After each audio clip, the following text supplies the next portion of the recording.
कुरुंदवाडात विना ओळखपत्र स्वच्छतेची जनजागृती, भीती मात्र दरोड्याची।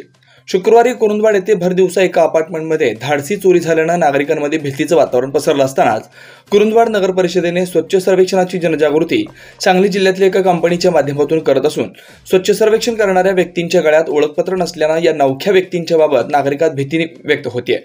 त्यामुळे नगर परिषद प्रशासनाने तात्काळ स्वच्छ सर्वेक्षण जनजागृती करणाऱ्यांना ओळखपत्र द्यावाची मागणी नागरिकांमधून पुढे येते।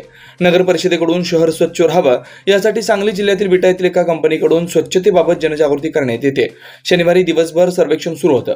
शुक्रवारी शहरामध्ये भरदिवसा चाकूचा धाक दाखवून घरात घुसून जबरी चोरी झाली असून शहरामध्ये चोरांचा वावर वाढलाय। यामुळे नागरिकांमध्ये भीतीचं वातावरण आहे। अशातच नगर परिषदेचे स्वच्छतेविषयी जनजागृती करण्याचे काम शहरांमध्ये सुरू आहे। जनजागृती करणाऱ्यांच्याकडे ओळखपत्र नसल्यानं नागरिकांमधून संभ्रम निर्माण होतोय। जनजागृती करणाऱ्यांना ओळखपत्र द्यावं अशी मागणी नागरिकांमधून पुढे येते।